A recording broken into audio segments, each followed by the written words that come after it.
the Hudson Institute.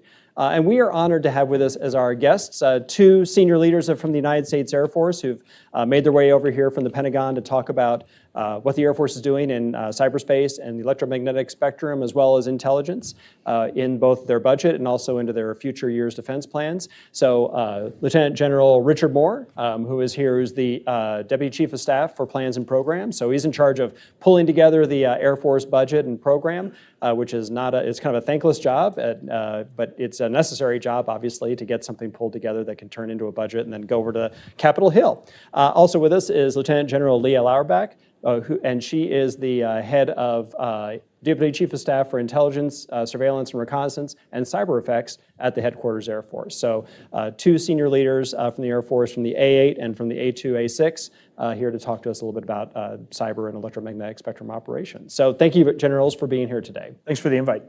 The big looming question right now is what's happening over on Capitol Hill with regard to the program and the budget and the appropriations and the authorizations that have to come out of that. So with the Air Force's 2024 proposed budget, how are you trying to address the challenges and the opportunities that exist in cyberspace, the electromagnetic spectrum, and in ISR? Sure. So the Air Force budget in general tries to balance between portfolios. There's no such thing as a zero risk program.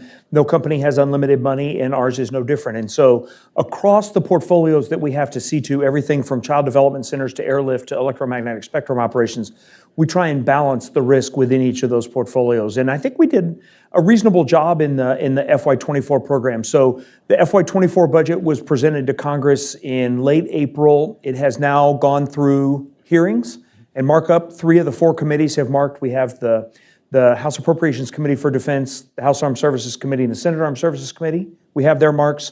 The Senate Appropriations Committee for Defense, we should have their marks sometime in the next 10 days or so. They're planning to be complete by the end of the month. And so within the ISR portfolio, intelligence, surveillance, and reconnaissance, we largely held that portfolio steady with one notable exception, and that is we continued to increase the procurement of the E7. So the E3, the AWACS, 1980s era, completely analog aircraft. The mission computer inside weighs about 25,000 pounds. That will transition to an all-digital E7. Phased array radar, all digital processing, lots of connectivity, lots of communications. And it is of note also flown by the Australians and the British and being purchased by other of our allies and partners. So a great way for us to share mission responsibility. In the electromagnetic spectrum operations portfolio, the kind of big things there are we are getting very close to the new radar on the F-35. That will be a dramatic increase in our ability to operate with electronic warfare and electromagnetic spectrum operations kinds of things. And then the F-15E and F-15EX electronic protection and warning suite, so EPAWS, those things are all continuing. So there's if you add all of those together, it's a few tens of billions that are in our 5-year program. And of course, there are some other activities as well. I think the most notable non-platform activity is the Spectrum Warfare Wing. It will stand up at Eglin, and the primary purpose will be to ingest and characterize newly observed things in the electromagnetic spectrum, and then be able to turn them into a mission data file in not real time, but darn near, and retransmit that out to the field so that once we've observed something, everybody can understand how we've characterized it. Right. Great point. So, General Lauterbach, when we, in the FY24 program, what are some of the main challenges that you see, facing our, the Air Force's ability to operate in cyberspace and the spectrum and be able to gain intelligence and conduct reconnaissance? Yeah. And how are you trying to address that? So, well, teaming very much with Rick, right? I mean, this is it's a team effort from everyone that's up at the on the air staff as well as at the MAGCOMs. I mean, we identify what those requirements are for war fighting, and then Rick has to to do his magic and determine what it is that we're all going to pay for, and knowing that we're not going to be able to pay for everything. From my perspective, just a couple of other things I would hit on in those programs, but let me start with the actual threat, okay? And so we got a young crowd here that I see of a number of folks. I want to understand or just take the opportunity to educate if you're not already tracking. I mean, what it is that we're up against and why it is then that we see these as challenges or opportunities. But that threat is us preparing ourselves for a conflict. And that conflict is probably with a peer competitor, and that peer competitor is China. We have to know the threat, and that's part of my job as the senior intelligence officer, is to ensure that those around me understand what that threat might look like now, what it looks like in 2030, what it looks like in 2049. And I'll just state that a lot of times when these senior leaders that are presidents of other nations, they tell us what it is that they are going to do, right? In public, they are telling us. And so the Chinese, of course, has stated that they want to be a world-class military by 2049, a global world-class military in 2049. Let me just go and run down some of the, like a by the numbers type of look at it. Now, this doesn't talk about capabilities or the capacity that they might have, but and I wouldn't be able to talk too much about that today. But just a couple of months ago, they announced that they want to increase their defense spending from the 2022 budget by 7.2%. The Navy by 2025 will be the world's largest Navy. They have a robust air defense system out to hundreds of nautical miles, which is for us extremely significant and discouraging to be able to fly through. Long-range SAMS force, the largest in the world. Since 2015, they've put on orbit. Their presence has increased by 379%, hundreds and hundreds of satellites. Launched 135 ballistic missiles, all in test, all right, all in test since 2021. That is the largest number of all of the other countries in the world combined, okay, to test that many ballistic missiles, and their strategic force that they use those for is very significant. Cyber espionage, of course, persistent threats or desiring to get to a persistent threat, not only in critical infrastructure within the United States and other nations, but certainly in the Department of Defense networks.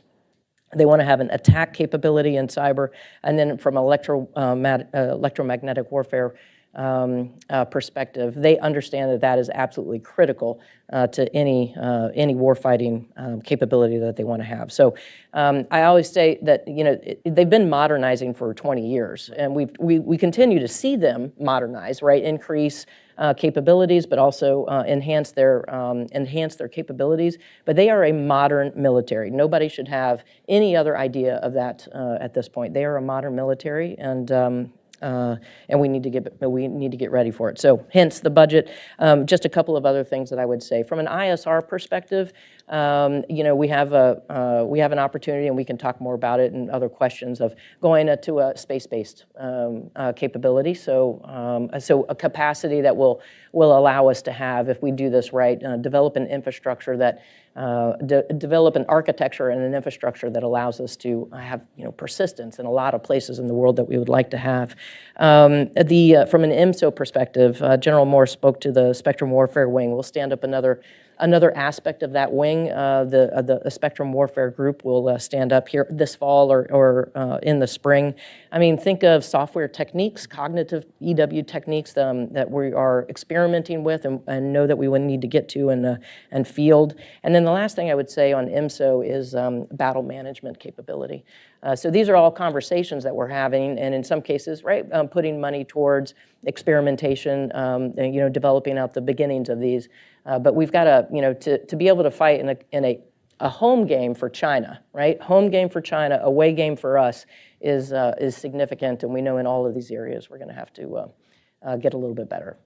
Yeah, General, with those numbers, right, it's pretty stark that with the distance that the U.S. has to operate forward in the Pacific, it doesn't seem likely that the U.S. can win if it's just a pure numbers game, right? It has to be fighting differently. Mm-hmm. And General, one of the things you brought up that I found really exciting was what you talked about, the Spectrum Warfare Wing, and being able to take information off sensors, turn it around quickly into a mission data file, operationalizing intelligence. Feels like this kind of theme is probably at the heart of fighting better. And that software and information technologies feel like they're right at the heart of future military capability. Can you talk a little bit about some of what the Air Force is doing to create adaptability in software? So it's not always waiting 5 years for the next block upgrade, to become more agile and adaptable. Sure. So a couple of things. First of all, the inherent in this conversation is the ability to move large amounts of data over large distances. And so in the Department of the Air Force, not U.S. Air Force specifically, but in the U.S. Space Force, one of the primary contributions to this is the Space Data Transport Layer, which is, among other things, a very large constellation of proliferated low Earth orbit satellites that essentially will create a mesh network over the Pacific. Very challenging to do that over such a huge geography. When you fly from Washington, D.C. to Honolulu, you're only halfway to Guam. It is an immense place to be able to have to operate in. So that's the first thing, is the ability to move this data around. And then the next thing, agility in software, is this is one of the things that we're working really hard on. We have a couple of software factories in the Air Force that are working on that, most notably in Boston, Kessel Run, 1 Beacon Street, right downtown in Boston. And the reason for that is they want their door to be open so that they can exchange ideas and leverage best practices that are going on in the software industry. They specifically are working on the software behind our air operations centers. And one of the places that that's adapted is when the suite that they're working on right now, called Kratos, when that releases, the physical building, the place called an Air Operations Center, won't have to exist anymore. There's an opportunity for everybody to share the same picture, but not be in the same building. And right now, we can't do that. But we're headed that way. That's just one example of what you're talking about. But I think in this particular case, it's very powerful because we have 4 Air Operations Centers in the Pacific. And if one of them goes away by accident or by malice, we have the ability with the new software suite to transition all of that workload. And all of it doesn't have to move wholesale from one Air Operations Center to another. Yeah.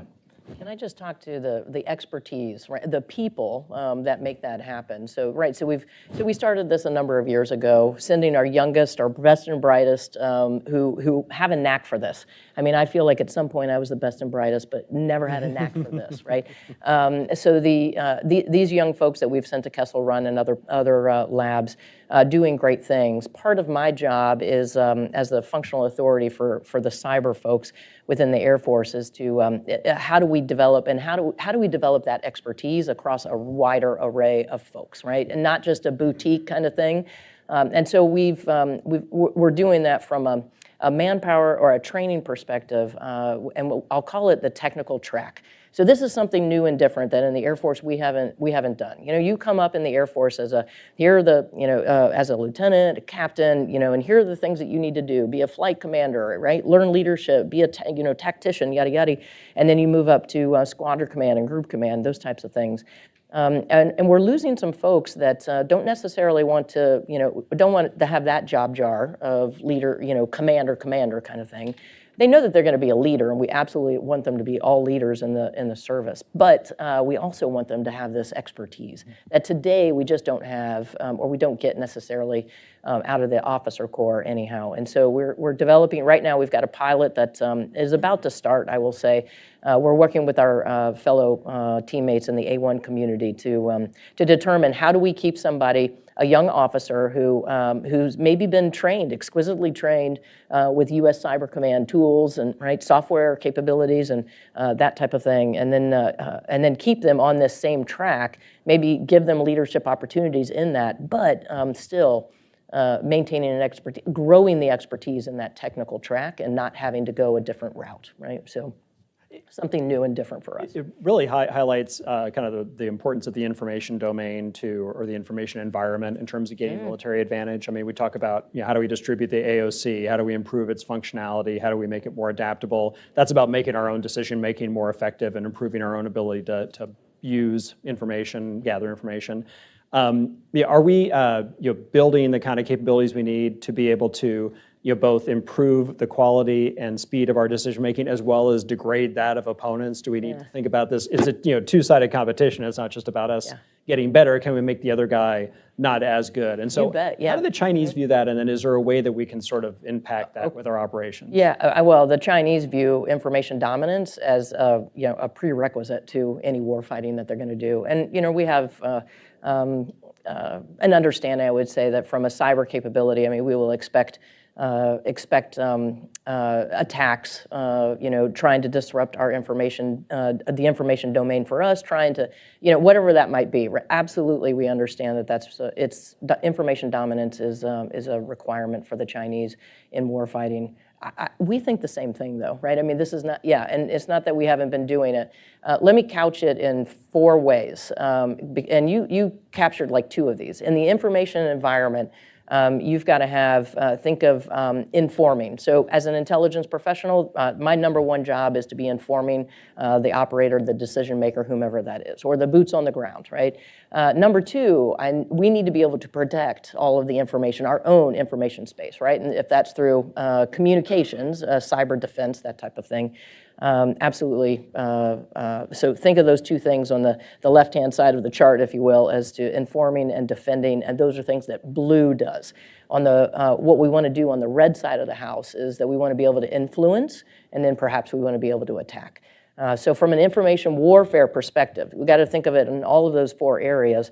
And I'll talk here to influence. So information operations, okay? Just one aspect of this. And a few years ago, I'll say maybe 7 years ago, 8 years ago, we actually came up with a new specialty code, and that's the information operator. We did not have that previously. We weren't grooming and growing those experts, folks that eat, breathe, and sleep information operations. And so now we have some.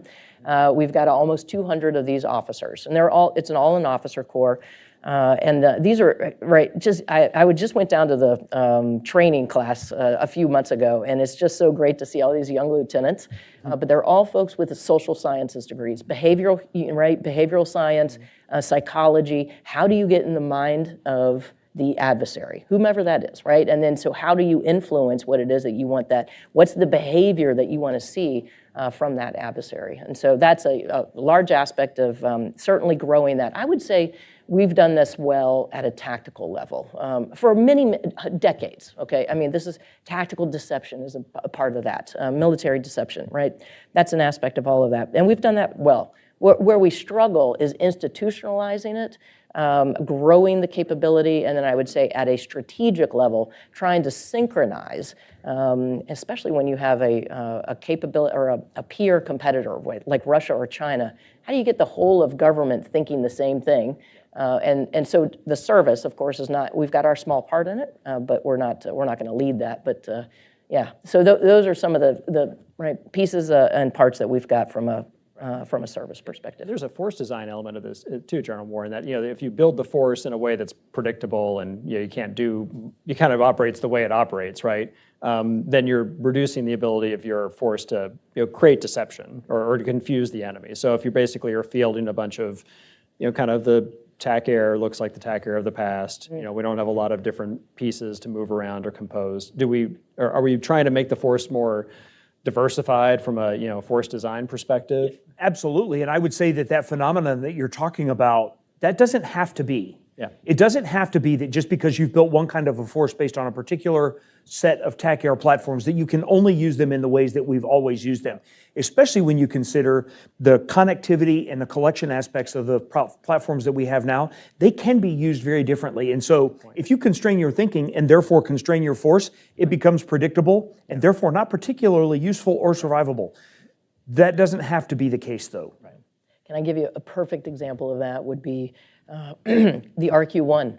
We started the RQ-1 as a unmanned aerial vehicle, a drone that you hear about the drones in the Washington Post and whatnot.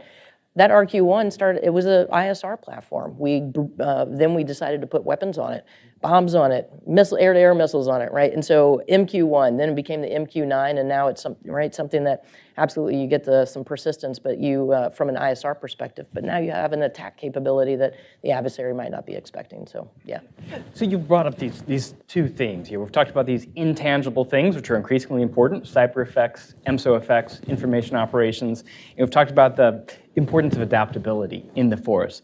How are these intangible things and this adaptability, how's that rolling into test and training, whether it's the facilities, the venues, how we think about it from the personnel side? Can you offer some insights there? Yeah, so let me give you two quick thoughts on this. The first thing is, if you want to talk about our highest end adversary, you have to talk about our highest end capabilities. And if you want to test those high end capabilities, you have to be very careful how you do that.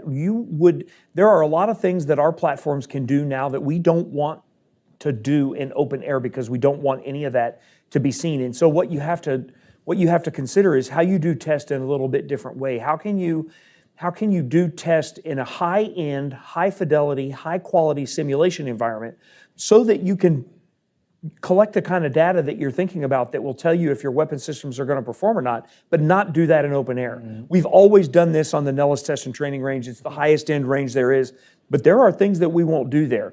Now transition to the simulated world, and now the way we do this for the F-35 is with the Joint Simulation Environment. In fact, a qualification for initial operational capability for the F-35 is completion of the Joint Simulation Environment.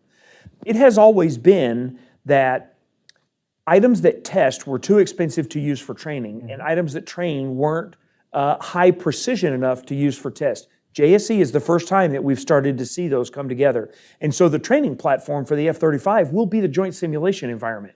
We will use all of the things that were developed for the kind of testing that you're talking about that we don't want to do in open air. That's the same kinds of things you need to train on that you don't want to do in open air. And so we see this convergence of test assets and training assets, and it's the first time we've really been able to do that in any kind of a cost-effective manner and still accomplish the goals of both communities. It's very exciting. It sounds like JSE is growing, it's growing to encompass more than just the F-35 as a system, right? You have to think about, space data transport and space-based systems. All of that. And so JSE is envisioned to contain all of the Night 1 fighters. Yeah. Anything that's going to be a part of the first force package that goes forward on Night 1, we want to bring that into the Joint Simulation Environment, and that will be where they all train together.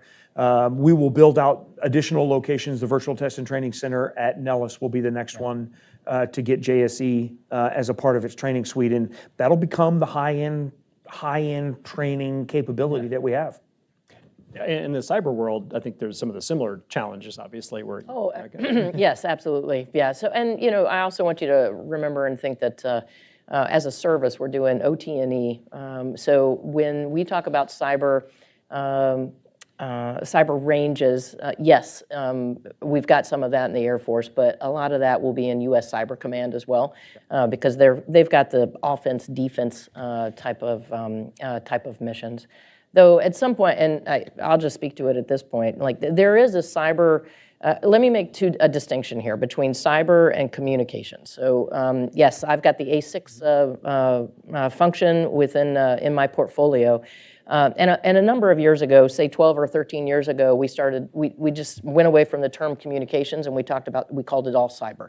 And I think that we've confused ourselves and confused a lot of other folks that there is still boots on the ground, expeditionary communications, a communicator. There's a comm squadron at every base, right? You have to have these communicators to be able to, right, for any of us to do our jobs on a daily basis. As well, expeditionary communications will be a necessity as in any deployment that we're in. I mean, today that's the absolute truth. And whether it's agile combat employment or if it's just deploying to some area around the world. The other part of that then is cyber, right? And so I think of cyber as these are the offensive capabilities that we want to have, or defensive capabilities of our own networks, or maybe it's critical infrastructure, whatever it might be. And these are the airmen that we are presenting then to the U.S. Cyber Command for under their authorities to do the missions that they wish or combatant commands wish. We of course want airmen to be part of that because there's an air-minded mission in every single combatant command, right? And so we want that we want to be a part of that. But what we also now are seeing, and it's not just now, but just in the last few years though, I want to call it cyber-enabled air superiority, okay? So for our tactical air missions that we're flying in anywhere we are around the world, if there's something that's coming at us from a cyber perspective, a cyber attack on that small base, and maybe that base is just it's a single runway, and it's not a real built up, right, robust base, but just a single runway, but we've got fighters that are operating out of that. We need to have a capability there to defend ourselves, and then perhaps an active defense, right? Go on in the attack. From a cyber perspective. And so we're building this out now. We're going to stand up, and not stand up, but we're going to remission a guard unit in Mansfield, Ohio, to become a cyberspace mission and a cyberspace wing. And they're going to take on this cyber-enabled air superiority mission for us. They won't be the only ones, but you know, a capability that will help us on the regular Air Force side of the house. But I'm really excited about where it is that we might go from that organic standpoint. Yeah, and it's really interesting because you see each of the services have this challenge of how do you put cyber to work at the tactical level. And, you know, the Army, obviously, that's very much where they're kind of centered, is on using RF-enabled cyber capabilities at the tactical level. I think the Navy. RF capabilities, space-enabled capabilities, whatever that might be. It doesn't have to be through one single inject access point, right? Exactly. Yeah. Oh, Jim, go ahead. You go ahead. Oh, okay. Well, yeah, all right. So a topic of some personal interest of mine is, again, back to these intangible things, cyber, EMSO. How do you program for that? How do you get that into the budget? How does it defend something that's like EMSO or cyber in a budget process where there's very clear platforms that feel tangible, everybody understands what that means for their constituency? How do these, you know, information age technologies that cut across different weapon systems and are more threat aligned than system aligned, you know, how do you program for that? So this becomes a little bit of a challenge. At the end of the day, you can't program a concept. You can't program a strategy, you can't program a theory. You can program a list of line items that you can go and buy, and you can put more or less money against them, and you can do it sooner or later in the planning horizon. That's it. And so by the time it makes it into the program, it is tangible, because you have to go and buy a thing in the resourcing process. You can't buy a concept. Those things are all made in somebody's district, and so there's a tie to all of these things. But where it gets a little squishy is when you start to talk about the impact or the effects that they create.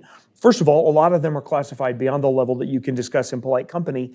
And second of all, some of them are very difficult to describe. And they're not things that you see on the ramp every day. In fact, a lot of our cyber payloads, the reason we test them on a cyber range that is completely disconnected from the rest of the world is because many of them are disposable. You launch that payload one time, and whatever mechanism you use, that doesn't exist anymore. You only get one shot at that. And so because a lot of these things don't show up on a ramp and you can't count them every day and make sure you still have all of them, that becomes a little more nebulous.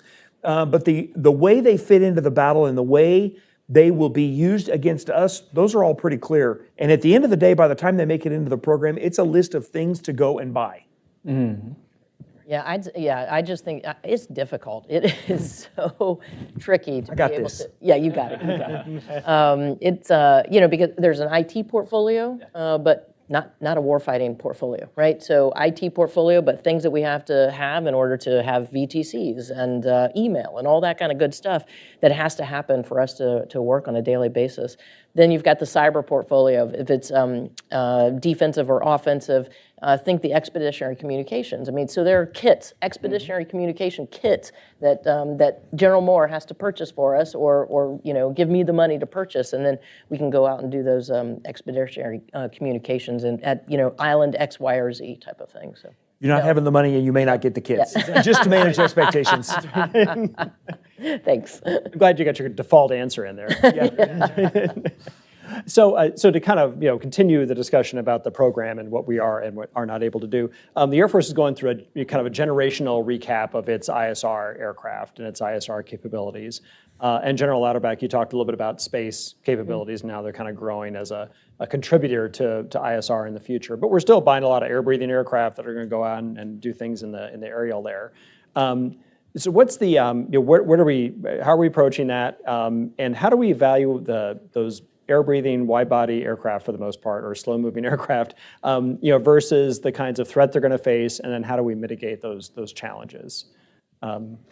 First. Okay, yeah, absolutely. So I would say that we're in the midst of modernizing our aerial ISR capability. Let me start with I spent 2 years on the Space Force staff as the senior intel officer over there. I've also spent all of my career as an intelligence officer, so I've been a member of the intelligence community, right? So I understand what it is that the intelligence community has on orbit to do collection, et cetera. And then as the Space Force stood up, we knew that we were going to be able to we should have some game. We should have a role in providing the military, the Department of Defense for ISR. I mean, it just gives us a persistence. And if we, developing whatever type of sensor, it could, be as good, better, doesn't, right? Those are the things that we're talking about at this point. But there's just, JSTARS as an example. From a GMTI perspective, it's a warfighting capability. It helps me as the intelligence officer to understand, to be able to track where the bad guys are going. And so if we can have that capability from on orbit and with more persistence, and looking in the places that we want around the world, then we should be able to do that. And so we're moving out in those types of capabilities. So what it means then from an airborne perspective, I think, is that we need to complement. It's not just airborne; it's the ground layer, it's the subsurface layer also has ISR capabilities, right? And so we need to be thinking more as it doesn't matter what sensor or where it's coming from, but we have to be thinking about the data. And so you'll also see us moving in that direction of developing. General Moore spoke about it, mesh networks. Just getting the information to wherever it needs to be. And that intelligence, from my perspective, is, it starts in indications and warning. It starts way left of any conflict, right? We're doing this on a daily basis. And then I want to get into a space where we can do this, find, fix, track, target, engage, and assess the F2T2EA to be able to provide, again, intelligence to finding and fixing, tracking, so that somebody can go out and target that whatever it might be, right? And so we need to get that at a speed and scale that we think will still keep us in a good place against a competitor. Because one of the challenges with that is going to be orchestrating that constellation of ISR capabilities, right? Because we're used to kind of having an organic asset that's attached to a unit that you call on and say, where's this guy? Can I shoot him? Where's the target? Give me the mensurated target information and I'll engage him. Yeah. But here you're talking about where you might have a changing constellation or a changing set of providers, to that warfighter, because it may be space and then that may go away and then the aircraft may have to leave because it's too. And it doesn't have to be an ISR platform, right? It could be an F-35. It could be anything. That's the thing, right? And we need to be able to bring all of those together. Right. Yeah. So I think what you're hitting on here is the future of warfare is much less platform-centric than it is today. It's data-centric, it's information-centric, and it's all about the linkage between sensors and decision makers and shooters. Right. And those things don't have to happen in the same airplane. Right. So the follow-on to JSTARS doesn't have to have a radar for ground-moving target indication and air battle managers in the back of it. That doesn't have to happen. But it's all about the ability to move enough information at speed and scale to allow thousands of kill chains to be closed in hundreds of hours. And there has to be a decision maker in every single one of those loops. Right. We are not yet, this country is not yet ready for autonomous kill chains, and we're not either. Right. So there has to be a decision maker in each of those loops. And one of the things you asked about was how do you leverage information. One of the things you have to do is leverage artificial intelligence as well, because there will be so much information coming in. And if you consider that there has to be a decision maker in each of those kill chains, you have to filter that data down to only that which is relevant, or you become overloaded so quickly that it becomes ineffective, and the pace of the campaign suffers because of it. Right, so it requires quite a bit of engineering and tailoring of that AI-enabled analytic capability to make sure it's giving the decision maker just enough to support the decision, but not so much that they become overwhelmed or it's extraneous information that may actually be distracting. Absolutely. And the last thing to that is that we have to be able to trust that data, right? Right. So And as you also hinted at, right, not only, do I have to look beyond my organic platform to other sources of data, I'm looking to other services. Maybe I have to look to allies. That becomes much more joint and much more richly interlinked, which, again, has to be quite a challenge in development and test. And the same for engagement. Yeah. Doesn't matter where the weapon comes from. Right. So the challenge, I think, from the programming perspective is, getting back to Dan's earlier question about how do you program for this. How do we program for that, the glue, that allows you to connect this disparate collection of assets for gathering information and then decision makers and weapons, because it's not all in one, easy bucket. It's not, and if it were, it would be awesome. Right. It's not. And so the way we think about this is in terms of mission engineering threads. Okay. And we try and look from end to end. If you want to look at the long-range air-to-air kill chain, how does it start? Where do you get data from a sensor? What sensors do you have? How are they linked together?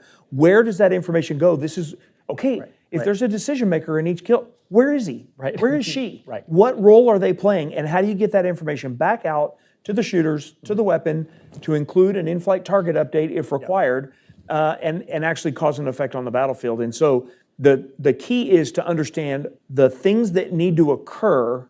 And if you understand the things that need to occur, you can understand the mechanism by which they occur, and therefore the equipment which needs to be part of this. Right. And do we have it or do we not? And if we don't, let's go get it. And now you have a list of line items that you're actually ready to program into the budget. Right. I wanted to alert everybody, we're going to open it up to questions from both the in-person and online audience. So if you have questions, prepare those, and I will call on you, and hopefully so there are some. And Morgan, can you let me know if there's questions from online? Yes, okay, good. Another thing I wanted to ask, electronic warfare, electromagnetic warfare is one of the topics we wanted to address here. And the Army in particular, and to a degree the Marine Corps, are both pursuing this kind of family of systems concept. They're feeling everything from the individual soldier, Marine level up to the kind of regiment or battalion level and brigade level in terms of electronic warfare systems. How does the Air Force view its building out its electromagnetic warfare capability? Is that, it's not the same kind of deal that the ground troops have, where you've got systems that a soldier carries all the way up to what a vehicle might carry in concert with a brigade. It's on individual platforms, or it's in space-based systems or something. How do you view that combination of systems that was going to provide that ability to get electromagnetic spectrum superiority? If you've heard of the Secretary of the Air Force's operational imperatives, right? So he 2 years ago we got on this a path of deep analytics analysis as to determine what are the things that we really need to buy in the future. So one of those was electromagnetic spectrum operations, and it didn't start the first year, so it's only been 1 year. We've just finished the report just a couple of months ago, and has a number of recommendations as to where it is that we think we should go. So I won't go into what it is that we will get or not type of thing, but from a recommendation standpoint, I think that we really need to be thinking about what are the, not so much electronic protection, because that's the role that we've been in for a long time. When from a roles and missions perspective, the Navy took on electronic attack many years ago. So we've focused quite a bit on electronic protection, though we've had Compass Call, and we will continue. We'll build out the EC-37, yes.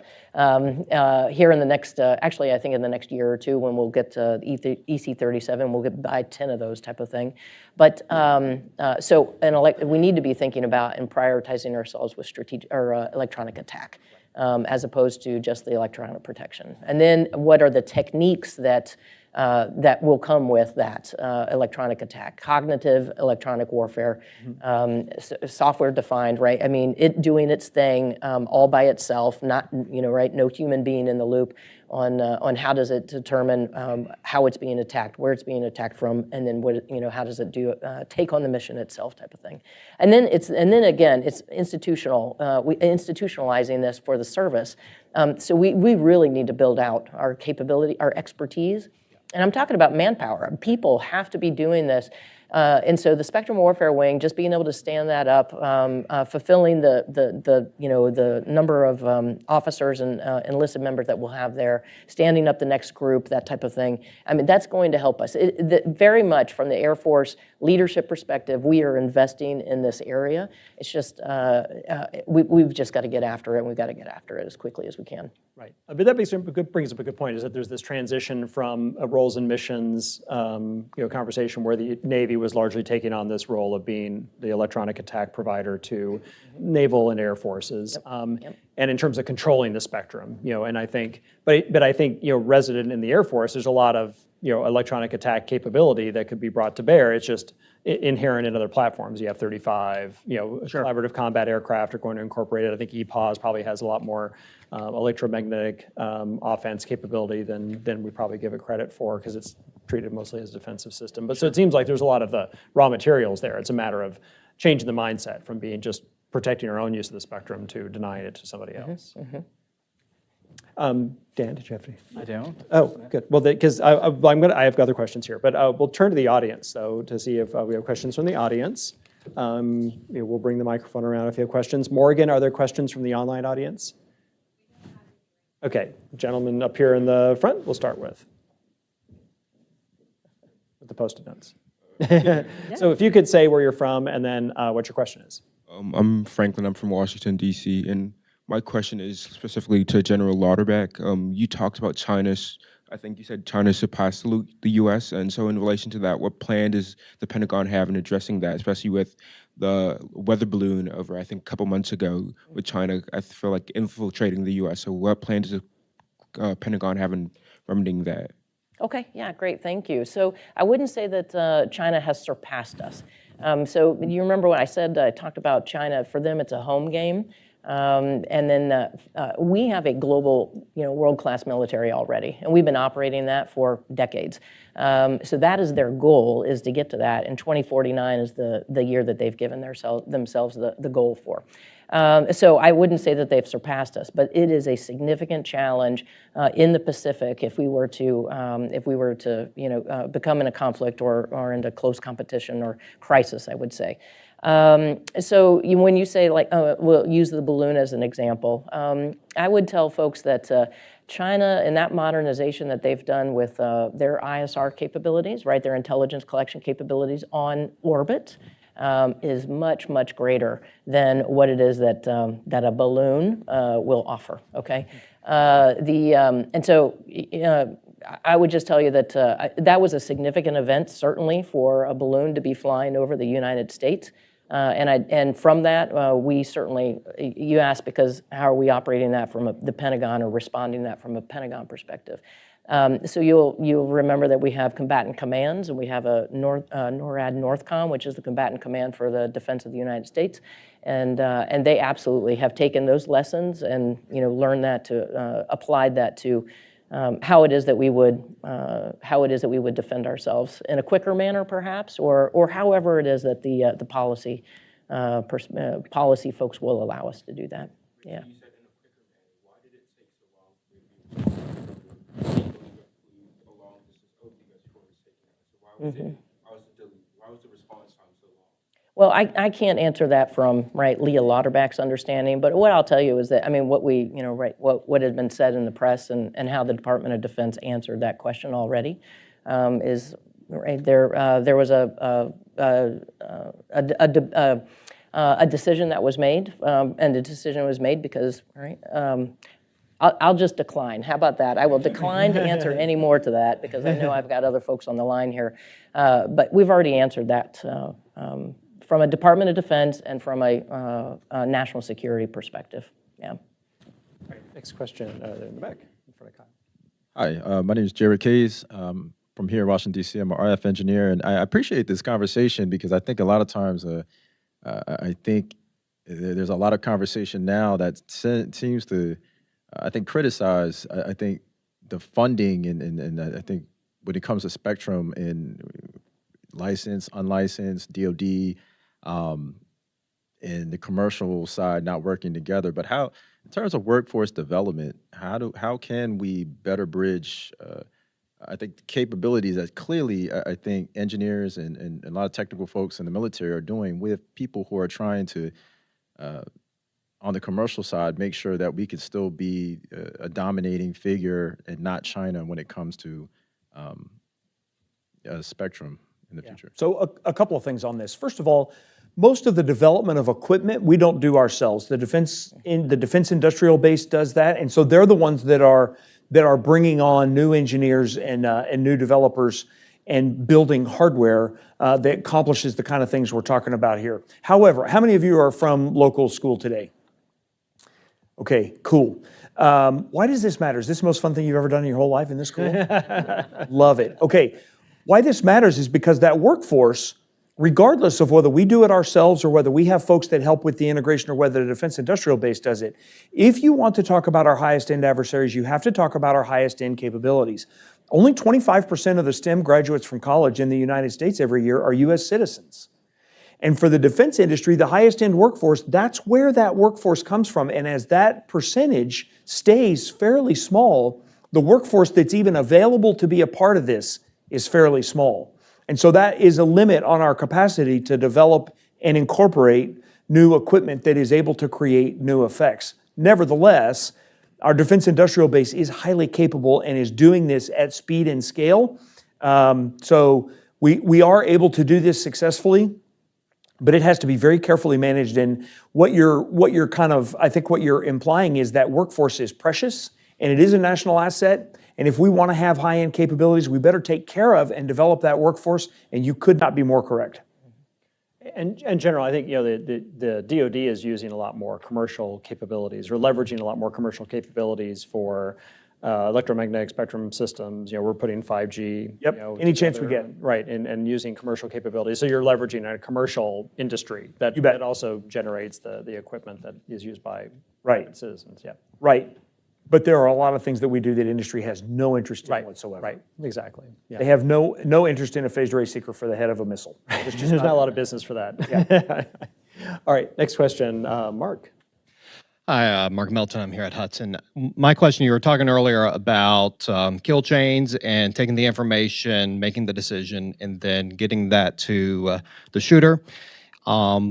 With the war in Ukraine, are there any examples of how the DoD is learning from that conflict to help make decisions of how we might take some good lessons from that for future conflict? So I think we are. I think we probably both have some thoughts on this. I think we are, but I'll tell you the number one thing that we're learning from the conflict in Ukraine is that the reason this is a protracted ground war is because neither side has the ability right now to gain or maintain air superiority. And therefore, what remains is a long slog on the ground. And so if you translate that forward into the China fight and you want to maintain or even be able to attain air superiority over the distances of the Pacific against the capabilities that the Chinese bring to bear, you had better be very, very serious about air superiority. And so this is where we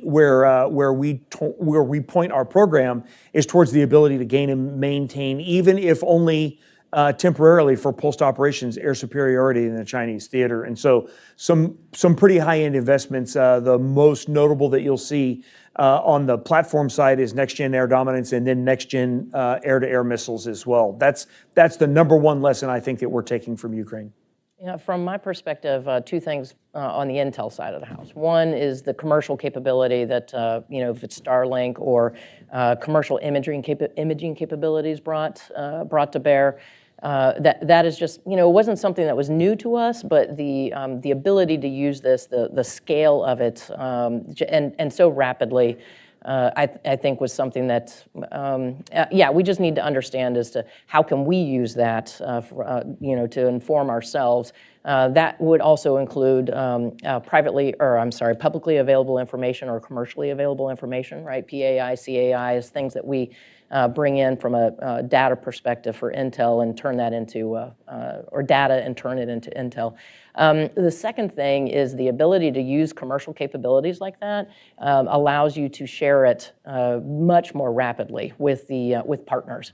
And so, because it's not classified or it's classified, whatever, right? I mean, it's something that you can we just need to do more of that, so that I've been in so many conflicts on so many ops floors where it's difficult to share the intelligence that we're gathering or the planning that we're doing with our coalition partners, and we know that we're not going to be able to we won't be successful in really any conflict in the future without partners.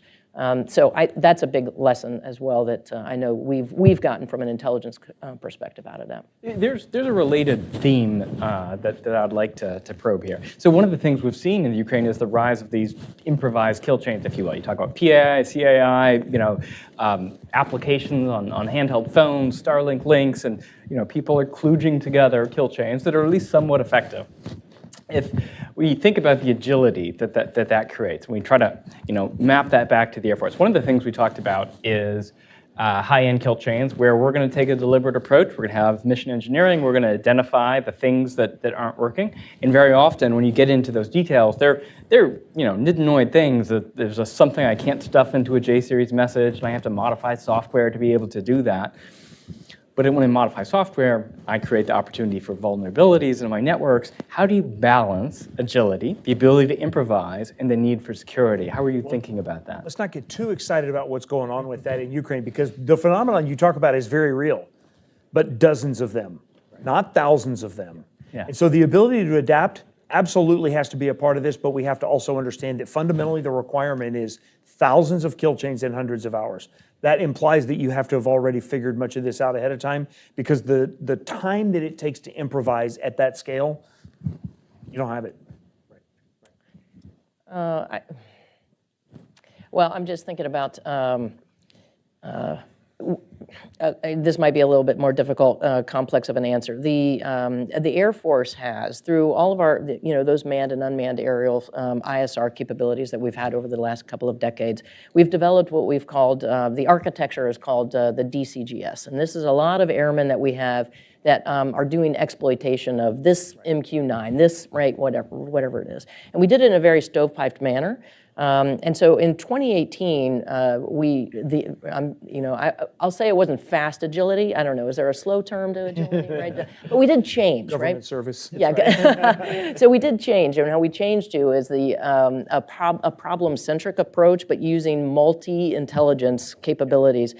So whether that is SIGINT or EMINT or if it's CAI, PAI, whatever it is, right? So we've developed teams within the DCGS at various core sites that we have around the world, so that they're looking at what are the problems, but it's all, problems and the answering in the information, trying to provide the information for the commander or the decision maker. But again, multi-int, look, as opposed to, again, the stovepipes that we've had in the past. And I can tell you in this crisis, we're getting a lot of reps and sets in. So it is really helping us out. And we're getting better, faster, and I'll just leave it at that. But Right. It seems like one of the things that Mark kind of got at with war in Ukraine is, the air defenses, the lack of air superiority that you mentioned, General. Part of that derives from just the capacity limitations of the participants, but it also comes because they don't really have a suppression of enemy air defense capability on either side. It seems like non-kinetic methods of suppressing enemy air defenses Not quite yet. Right, not quite yet. Right. So that seems to be like a big difference in that it's not just about blowing up somebody's air defenses with a HARM missile or whatever. You got to be able to do it at scale, as you said. So you've got to be able to probably do it non-kinetically using either stealth or electromagnetic warfare if you want to do it. Is that something that or cyber warfare? Or cyber warfare, right? So it seems like that should be where we're looking in the future to try to suppress air defenses, not so much as blow everything up target by target, but maybe focus on trying to suppress it for a period of time. Any way we can, we're looking at it. Right, okay. So other question, there's a question from online. Thank you, Morgan. There's a question from online from Frank Wolf from Defense Daily. He asks, how much did the Air Force request in fiscal 2024 for the development of Northrop Grumman's APG-85 radar for the F-35? And what are Air Force plans to test the radar and when? I think we're going to get outside the limits of this conversation really Right. quickly. Sorry. The APG-85 is a fantastic radar.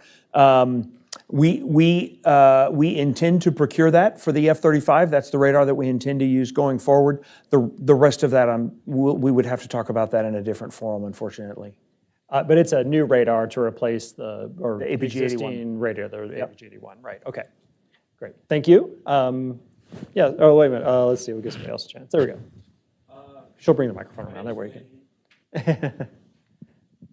I'm from DC, and I'm wondering, like, when you look at conflicts like maybe the war in Iraq, where on the first day, like the shock and awe campaign, we have air superiority, air dominance.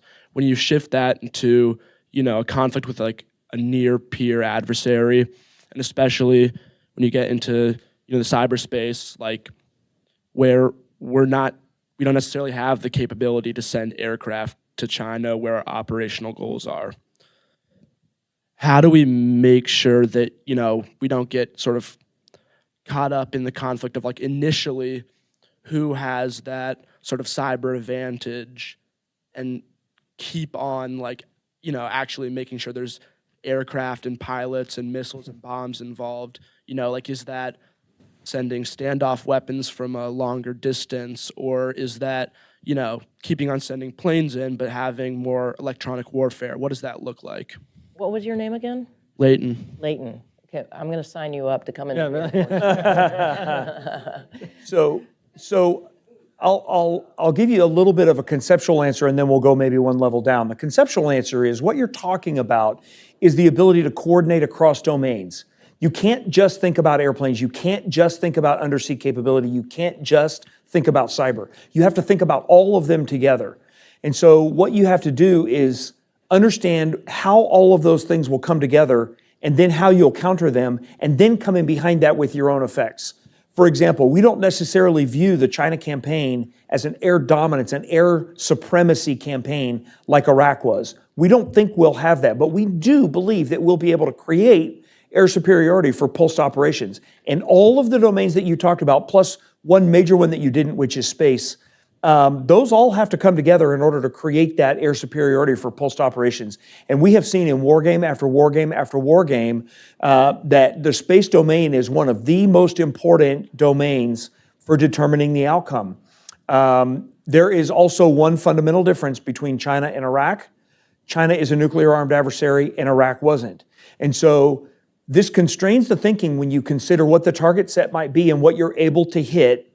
It is probably pretty reasonable to think that you would be very careful before you would start trying to blow up central Beijing as we did with central Baghdad. That model is, there has to be some additional thinking because China has capabilities that Iraq didn't, and we do not want a nuclear exchange. There's no part of this that is supposed to ever lead to a nuclear exchange. And the war games will tell you, central Beijing, if you want to start a nuclear exchange, that's actually a pretty good way to do it, is go after a bunch of targets in central Beijing. So in any case, this is all about multi-domain operations and sustained multi-domain warfare. Have you, maybe you've heard the term CJADC2, or you've heard the term JADC2, so Joint All-Domain Command and Control. And then we've since added a C on the front of that, so it's now coalition, right, or combined JADC2, because again, we're not going to do any fight without our coalition partners. But it's not just, it's exactly what General Moore is speaking about, but what I would add to the CJADC2 is the ability to C2 all of that, to command and control all of that, so that you're, you're synchronizing all of those operations across all of those domains. Hard stuff, but that's absolutely what we're thinking about. And the war games that General Moore speaks to is that, each of the services does war games and experimentation and exercises, and then we do those things together so that we, because every problem out there has a different solution to it. And we do that thinking certainly within the Department of Defense. So I think we have time for one more question. Let's see, the young lady right there. You were fastest. Thank you. I'm Gigi. I'm from Houston. Okay, so General Lauterbach, you mentioned like autonomous weapons and warfare, and that our tech in that arena isn't ready to operate without human interference and like sign-offs on final decisions. And I'm curious, are you concerned in any way that other large military powers like don't have that same check on autonomous warfare? Or like on another vein, do you think that like when we get to a point where autonomous warfare can operate without human control, like do we still have an ethical duty to keep humans involved? What's your outlook on that? Good question. It was him. It was him that said it. So you've asked a truly important question, and one of the things that is a salient feature of the Department of Defense's budget in '24 is exploration into ethical AI, and that takes several forms. The first one is, what do we think we're allowed to let AI do? The second one is, how do we know how the algorithm made decisions, and do we trust it? And the third one is, at what point are we ready to let the algorithm start doing some things on its own that maybe we aren't comfortable with? You can read about this in Chris Brose's book, Kill Chains. One of the chapters, he talks extensively about whether you would trust a young soldier on the ground that maybe hasn't had sleep in 3 or 4 days and hasn't had a good meal or certainly a shower. He probably should have made a good decision early and joined the Air Force. Nevertheless, this young soldier that heat, sweat, fatigue, all of that is making a decision about employing lethal force or not, or an algorithm that never gets tired. You might actually think that if you can understand how the algorithm makes decisions and trust it, you might rather have that algorithm that never gets hot and never gets tired and never gets hungry. You might rather have it making decisions for you. But until you have in place the foundations of ethical AI that allow that to happen, you can't get there. So it is a very important discussion. It's one that's being had at the very highest levels of the Department of Defense. In fact, I'll tell you, it is an emphasis area of the Deputy Secretary of Defense. She in particular is very concerned that we approach this in a way that matters. What will the adversary do? It depends who plays by the rules of warfare and who doesn't. There are societies that have a very different foundation than ours. They're not, regardless of what your beliefs are, our society is a Judeo-Christian society, and we have a moral compass. Not everybody does. And there are those that are willing to go for the ends, regardless of what means have to be employed. And we'll have to be ready for that. Excellent. Well, one caveat to that is that the AI or the algorithm may not be accountable in the same way that a human might be. Even sure. if it doesn't get tired, you can't take it to court-martial. You can unplug it. That's right. You can unplug it. That's right. But it won't. It doesn't care. If you unplug it. Well, thank you very much, General Lauterbach, General Moore. But before we close up, I wanted to make sure that I gave you an opportunity to maybe summarize, some of the takeaways you want folks to bring from the FY24 effort, where the Air Force is going in cyberspace and electromagnetic spectrum and with intelligence, before we break up and close here. Yeah, I will just say, the Secretary of the Air Force that we have, Secretary Kendall now, having us focused on the modernization of what it is that we need to do to be successful in a conflict or crisis with China is absolutely the right path that we're on. I mean, it was the last 22 years of the operations that we were doing. All good stuff, right? I mean, very important, significant to national security, but all in a permissive, mostly in a permissive environment from an Air Force perspective. And so getting prepared for that high-end fight, we're on the right path, but we've got a lot of work to do. Yeah, so I agree, and I'd just like to say thanks. We really appreciate the hospitality, and we appreciate any opportunity to tell our story directly. It means the world to us, and we appreciate the chance to give you the thought process behind what's on the Hill right now. It's easy to see what the numbers in the budget are. Sometimes it's a little more challenging to understand the thought process behind it, and we appreciate the ability to share that. Thank you. No, thank you very much. Thank you, General Leah Lauterbach. Thank you, General Rick Moore, for being here today. And thank you all for being here, for your terrific questions. And for me and Dan Pat, thank you from the Hudson Institute, and have a great day.